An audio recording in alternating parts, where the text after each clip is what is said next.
Bonjour à tous. Les bonnes choses ayant une fin programmée, nous savions tous que nous allions nous retrouver après ces vacances qui nous ont fait tant de bien et repartir du bon pied en ce début du mois de septembre pour une nouvelle session d'émission de Judaïkan que vous aurez plaisir à retrouver les vendredis matins en audio sur les ondes de RCN et sur le 89.3 et surtout suivre l'émission en vidéo par exemple sur vos téléphones sur le site du Consistoire de Cannes. Et pour cette rentrée, j'ai souhaité que Gérard Bavard, le président du Consistoire de Cannes, soit mon premier invité. Avec lui, pendant le temps qui nous est imparti, nous parlerons de la journée de professionnalisation des cadres des consistoires de la Côte d'Azur, nous évoquerons l'organisation des fêtes de Tishrei à Cannes et rappellerons la nécessité de s'acquitter de ses cotisations et de réserver ses places aux offices. Gérard Bavard, bonjour. Bonjour Alexandre, bonjour chers amis, auditeurs et téléspectateurs, puisque nous sommes toujours diffusés, il me semble, sur les chaînes médias télévisées. Sur le site du Consistoire de Cannes et sur YouTube. Sur la chaîne Judaïkan de YouTube. Comme ça, vous pourrez lire le sourire. Exactement. Lire le sourire de Gérard Bavard. J'aimerais revenir juste avant sur ces 2 mois de restauration communautaire que l'on vient de passer, tant à la Pergola qu'à la Sina Pizza de Cannes, dresser un bilan et augurer des suites. Alors, comme on parle de restauration, qu'est-ce que vous répondez aux détracteurs qui vous reprochent d'avoir créé un commerce de bouche au sein du centre communautaire? Et pour prolonger, est-ce que le consistoire est dans son rôle? Alors, là, dans votre question, il y a plusieurs questions et plusieurs interprétations. Oui, interpellations. Alors d'abord, est-ce que le consistoire est dans son rôle? Tout à fait. Tout à fait, on a la chance, mais vraiment la chance, d'avoir un centre culturel, un centre communautaire d'exception, envié par beaucoup de communautés en France, et bien entendu, le fait de permettre aux visiteurs, aux touristes, mais aussi aux Cannois, de manger cachère, de se retrouver dans un climat sympathique, confortable, et manger de la nourriture saine, à un prix très abordable, il faut le reconnaître, et bien sûr que le consistoire est dans son rôle. Si tous les consistoires pouvaient le faire, je vous assure qu'ils le feraient.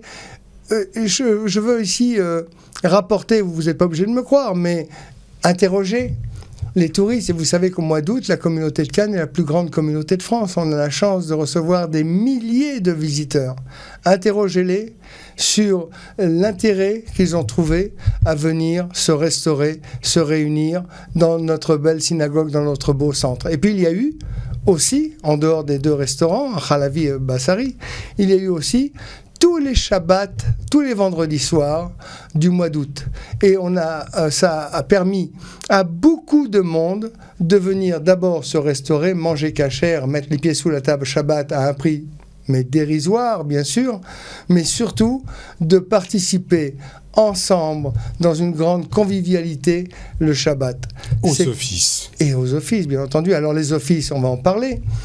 Nos 2 synagogues, puisqu'il y avait 2 synagogues d'ouvertes au mois d'août, eh bien sûr, les offices étaient pleins.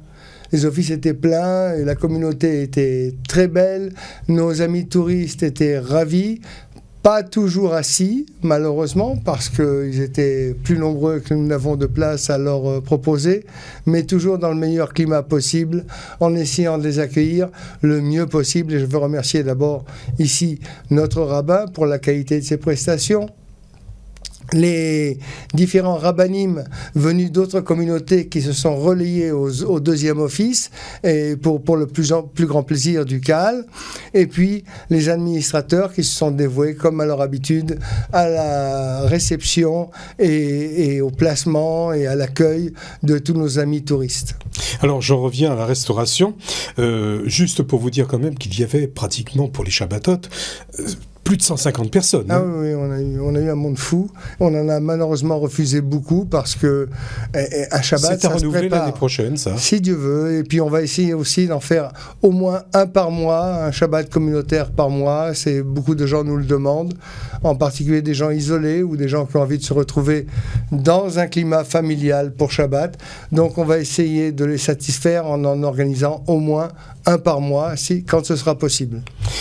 La cache-route des restaurants communautaires de Cannes sont placés sous la surveillance du Grand Rabbinat de Nice. Nous avons les théodotes dans les 2 restaurants. Est-ce que c'est un avantage ? Et bien sûr. D'abord, il n'y avait que 3 restaurants. Il y a tout un tas de théodotes qui traînent. Oui, mais après, il faut savoir de quoi l'on parle. Il n'y avait que 3 restaurants qui détenaient la théouda du Beddin. C'est un vrai Beddin, parce qu'un Beddin, c'est pas une affaire familiale, hein, c'est la réunion de rabbins reconnus. Il n'y avait que 3 restaurants sur Cannes qui détenaient cette théouda, à savoir l'ancien côté Croisette, rue La Tour-Maubourg, et les 2 restaurants situés dans...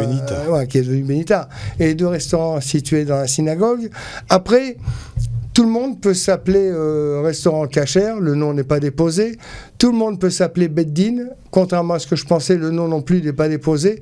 Donc, ça veut dire que si jamais moi demain je veux appeler un restaurant Beddin, je peux. Tout à fait, vous avez le droit. Maintenant, c'est au consommateur de s'assurer. Et de faire la différence. Voilà, s'assurer que la cache-route est bien respectée, que le restaurant, l'établissement est bien surveillé. Voilà, après, c'est de la vie et de la conscience de chacun. Chacun fait comme il l'entend. Nous ne pouvons recommander, bien entendu, que la cache-route du Beddin de Nice, qui fait de gros efforts, croyez-le. Vous savez, la viande glade, tous les restaurants de Kasher Beddin l'utilisent parce que c'est pas une nouveauté, c'est pas quelque chose d'extraordinaire. Nous qui sommes d'origine séfarade, il faut savoir que notre alimentation en viande a toujours et seulement été glade. C'est pas une invention française, c'est pas une invention ashkénaze, c'est pas une invention des États-Unis ou d'ailleurs. C'est notre culture au niveau de la shrita. Nous n'avons consommé toujours que de la viande glade. Alors bien sûr, les bouchers disposent de plusieurs sortes de viande, mais assurez-vous de l'étiquetage de vos produits, même quand ce n'est pas des produits frais, même quand ce sont des conserves, même quand ce sont des produits emballés, assurez-vous de leur étiquetage. Tous les beddines et toutes les signatures ne sont pas forcément reconnues au niveau halakhique. Alors, soyez attentifs. Surtout dans les grandes surfaces. Vous savez, dans les grandes surfaces, il y a souvent des rayons cachers. On a un même meuble, et je l'ai vu, moi, de mes propres yeux, qui est souvent bien achalandé avec de la viande, des conserves, des charcuteries.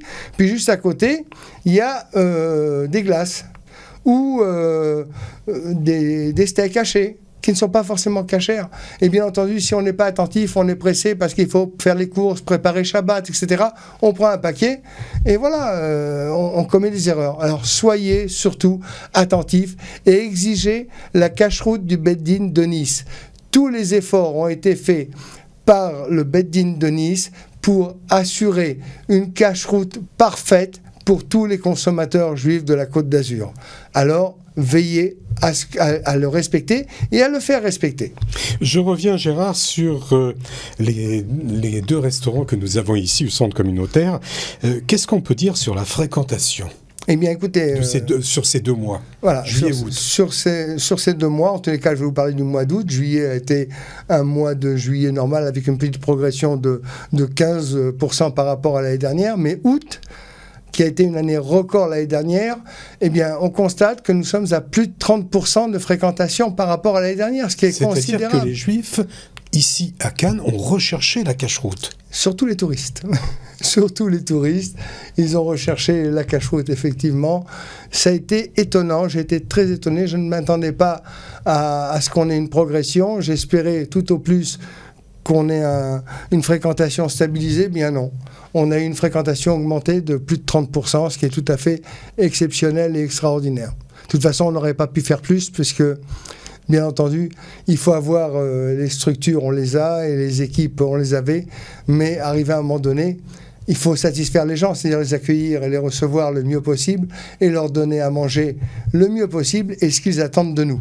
Pas leur dire, on est en rupture de ci, de ça, de ça. Donc, à un moment donné, il faut dire aux gens, stop, là, on est à la limite. Et on l'a été quelques fois. Mais on a satisfait tout le monde. Gérard, si on devait se projeter, aller dans 1 an, qu'est-ce qu'il faudrait améliorer ?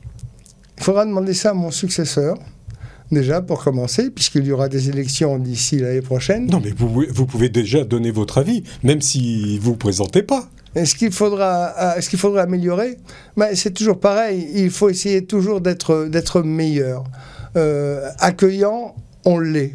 moi je veux remercier ici les bénévoles, et en particulier Brigitte, votre charmante épouse, qui s'est vraiment dévouée, mais dévouée jusqu'à un point sacrificiel, c'est-à-dire que même quand sa fille est venue la voir, elle n'a pas pu passer de moment avec elle, etc. Je ne vais pas raconter elle l'a amenée avec elle. Toute votre vie de famille, mais c'est vrai qu'on a une équipe de bénévoles, que Dieu nous les garde, que Dieu les bénisse.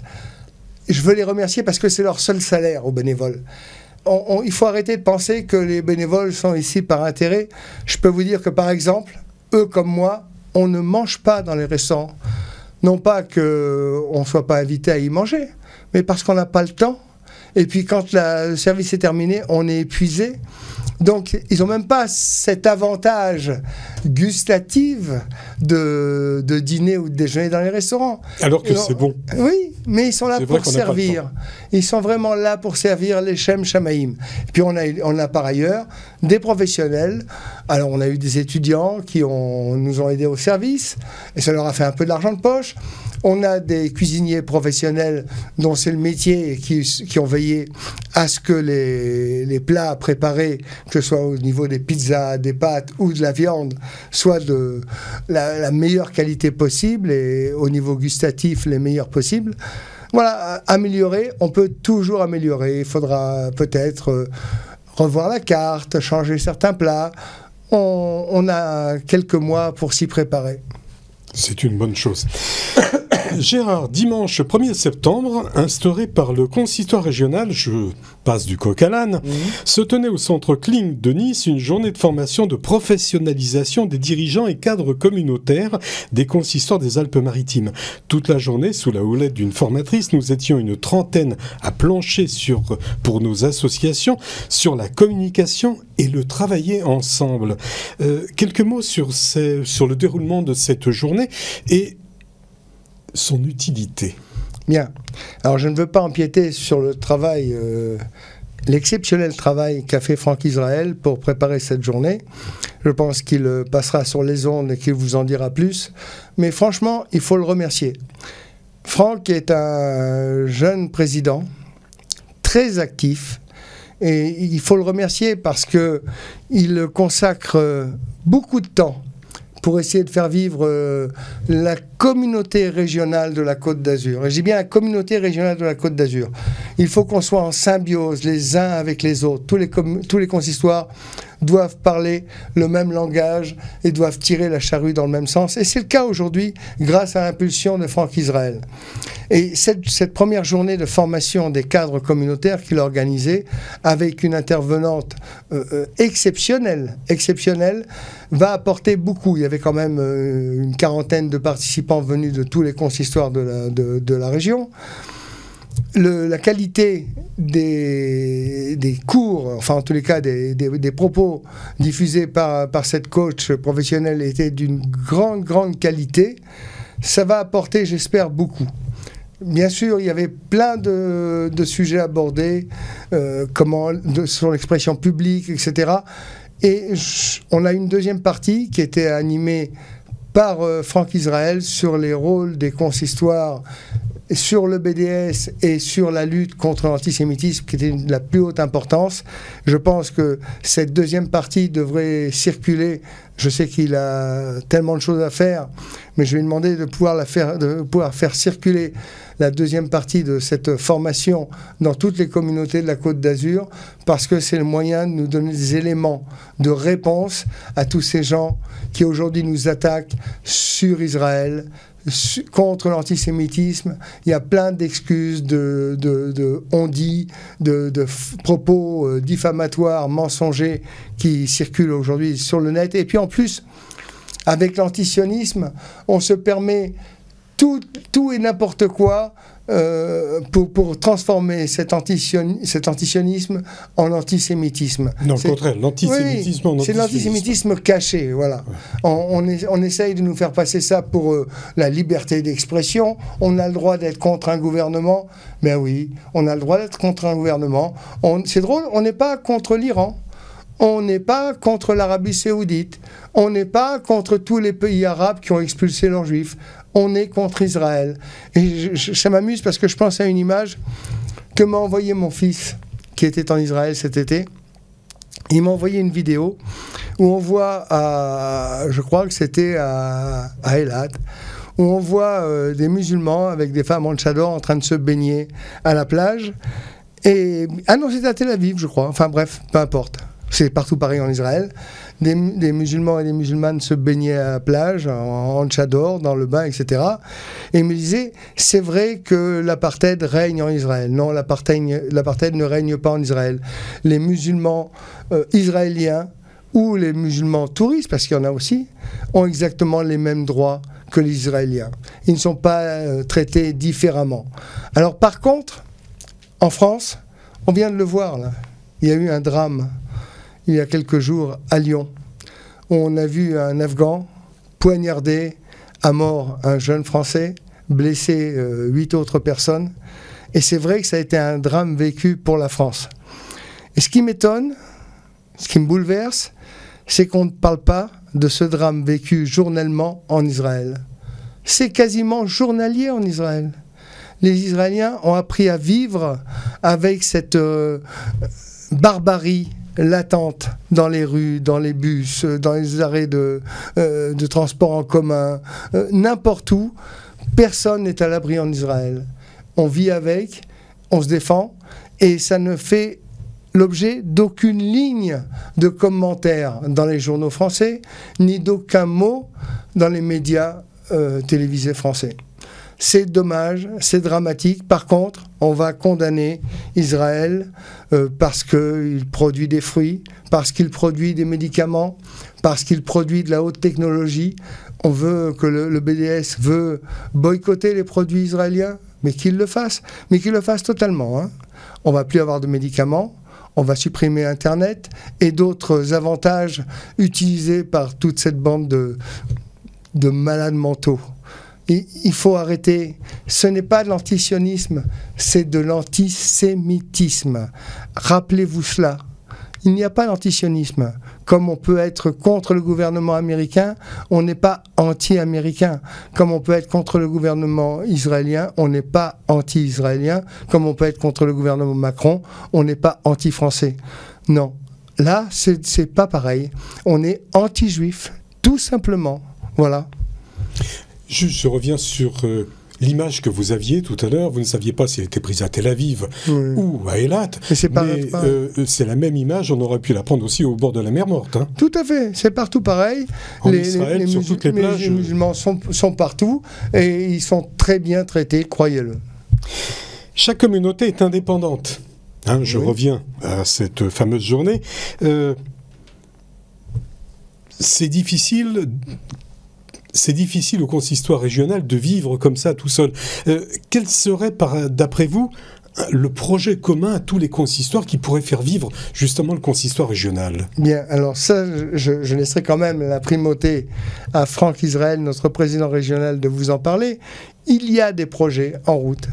Il y a des choses qui sont en préparation et j'espère que l'ensemble de nos auditeurs, l'ensemble des Juifs de la Côte d'Azur et d'une partie du Var et de Monaco, y participeront dans un élan de solidarité.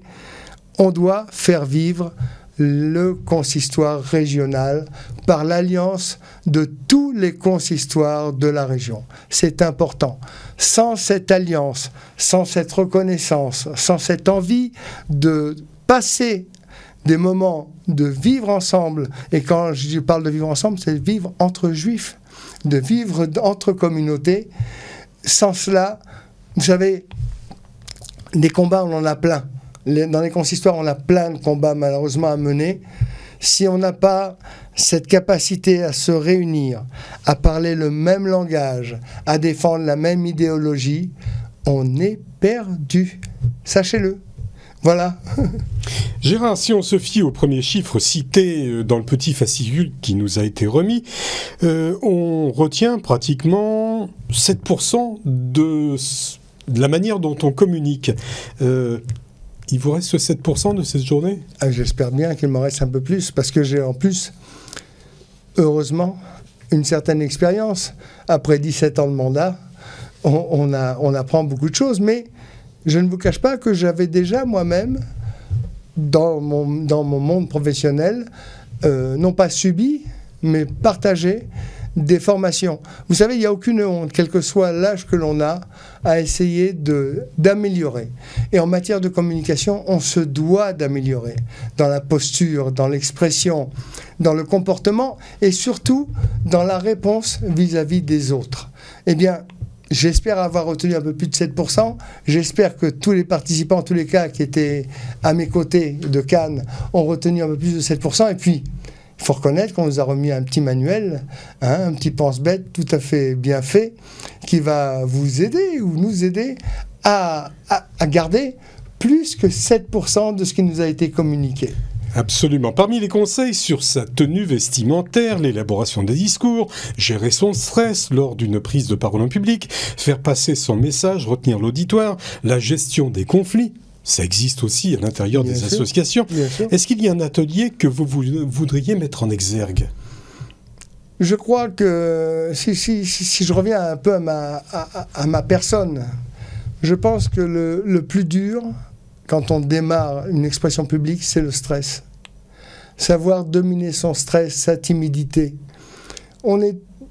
Vous savez, il y a des gens qui ont tous les culots, qui débattent de tout et de n'importe quoi, souvent pour dire n'importe quoi d'ailleurs, en public. Mais la plupart des gens sont pris par leur stress, leur timidité. Et c'est ça qu'il faut combattre en premier quand on va avoir une expression publique. Et ça s'apprend. Et puis, il faut compter sur la gentillesse de ses interlocuteurs. Il faut, comme l'a dit le coach, ne pas avoir peur de dire « Mais écoutez, je suis rouge mais parce que j'ai peur, parce que je suis timide, parce que je suis impressionné. » Et je pense que l'auditeur a suffisamment de cœur pour le comprendre, le partager et soutenir l'intervenant. Mais tout un chacun doit être capable de s'exprimer en public. Il faut surtout pas... On a plein de choses à dire et souvent on ne les dit pas par pure timidité. Alors, chers amis, moi je vous invite à vous exprimer. Et de prendre la parole. Et bien sûr, prendre la parole. Allez, un autre point que je voudrais évoquer avec vous lors de cette conversation que l'on a ensemble, avant la fin de cette émission, c'est l'organisation des fêtes de Ticherie. Avant de développer ce thème, rappelez-nous, Gérard, la nécessité de s'acquitter de ses cotisations et de réserver ça ou ses places pour les offices de Kippour et de Rosh Hashanah. Bien. Alors là, il y a encore une fois plein de questions. Vous me gâtez. Oh, ce pas des questions. Vous venez avec des brouettes de questions quand vous me rencontrez. Il y a longtemps qu'on ne s'est pas vu, je pense que c'est pour ça. C'est pour ça. Bien. Alors, la première chose que je voudrais dire, c'est d'abord Mechila. Mechila parce que cette année... Qu'est-ce que vous avez à vous reprocher ? Mais j'ai à me reprocher que cette année, il n'y aura pas d'office Ashkenaz. C'est la première fois depuis plus de 60 ans que nous avons été obligés de supprimer l'office Ashkenaz. Ça fait des années que je dis à mon frère Ashkenaz que financièrement le coût était trop élevé. On est obligé de faire venir un chazan de l'étranger. Ça occasionne beaucoup de frais. Nos frères Ashkenaz ne réservent pas leurs places. Il n'y a que l'année dernière, je crois, 8 places qui étaient réservées. Ça ne paye même pas le déplacement du chazan. Il n'y a pas le minyan, on a du mal à avoir minyan. Si, on a 250 personnes au moment du e-score, mais ça ne justifie pas. Où les avez Les Ashkenaz viennent pour le e-score malheureusement et on ne les a pas aux offices. Donc nous avons pris la décision douloureuse cette année de supprimer purement et simplement l'office Ashkenaz. Ça ne veut pas dire que c'est définitif, ça veut dire que il faut que nos frères Ashkenaz soient mis face à leurs responsabilités. Nous avons assumé, en tant qu'administrateurs de la communauté juive de Cannes, nous avons assumé notre responsabilité puisque depuis des années, nous demandons à la communauté de financer l'office Ashkenaz pour rester dans la tradition, pérenniser ce qu'ont fait nos prédécesseurs, pérenniser ce que nos amis Ashkenaz qui nous ont quittés aujourd'hui ont mis en place. Et il faut savoir que la communauté Ashkenaz est très active à Cannes. Elle a été très active. Aujourd'hui, malheureusement, apparemment, ils ne sont plus intéressés par un office spécifique Ashkenaz. Donc, nous avons pris la décision, je vous le dis, douloureuse, et je le dis encore une fois, Mechila, aux 5-6 ashkénazes qui tenaient chaque année à venir participer à cet office, nous ne sommes plus en mesure financière d'assumer cet office. Donc l'office ashkénaze rejoindra, nos amis ashkénazes rejoindront les 2 offices séfarades organisés dans la communauté. Comme d'habitude, dans la grande synagogue, un premier office dirigé par le rabbin David Moyal, et dans le centre culturel, un second office qui sera aussi un office séfarade avec un chazan connu de la communauté. Voilà. Pourquoi louer des places ? Eh bien, c'est important. Vous savez, la communauté ne vit que par les dons. Juste, je reviens, Gérard, avant que vous me parliez de justement le fait de réserver ses places et de payer ses cotisations. Est-ce que c'est une évolution des communautés ? Non. Le fait non. que les Ashkénazes ne viennent plus. Ah oui. En tous les cas, pour la région, c'est douloureux, c'est un vrai problème. Est-ce que ça se passe comme ça dans toutes les communautés ? Oui, malheureusement. À part dans les communautés ashkénazes qui elles-mêmes diminuent. Est-ce qu'ils ont migré ailleurs ? Est-ce qu'ils se sont éloignés un peu du judaïsme traditionnel ? Je ne sais pas. Je n'ai pas franchement d'explication. Vous savez, moi-même, j'ai une partie de mon éducation qui est ashkénaze. J'ai fait ma bar mitzvah à Strasbourg, c'est un secret pour personne, j'aime à le dire et à le redire. Et j'ai découvert à Strasbourg, à l'époque, c'était encore le règne ashkénaze, la plus belle communauté de France. J'ai pas honte à le dire, avec des maîtres exceptionnels. J'ai appris beaucoup. Et je vais dire un mot qui n'est peut-être pas adapté pour la religion. Je me suis régalé du judaïsme. Enrichi. Non, régalé. Pas enrichi. Je me suis régalé du judaïsme ashkénaze en Alsace. C'était fabuleux. Et ça l'est toujours, j'espère pour eux. J'ai tellement peur d'être déçu que j'y remets plus les pieds. Mais, vous savez, le monde ashkénaze est un monde merveilleux. Pourquoi les fidèles nous quittent ou ne nous fréquentent plus ? Je n'ai pas d'explication plausible à donner, malheureusement. On revient aux cotisations. Alors, les cotisations. Pourquoi les cotisations ? D'abord parce que c'est le moyen d'assumer son appartenance à la communauté. Vous voulez que la communauté travaille pour vous, et c'est ce que les administrateurs, les bénévoles font toute l'année pour travailler pour vous. Mais vous, de votre côté, vous devez assumer votre appartenance. Et le fait de payer une cotisation, d'être inscrit, fait que vous êtes membre à part entière, responsable de votre communauté. Alors, ça vous donne quel droit ? Mais déjà le droit de vous exprimer. On peut être content, mécontent. On a des assemblées générales.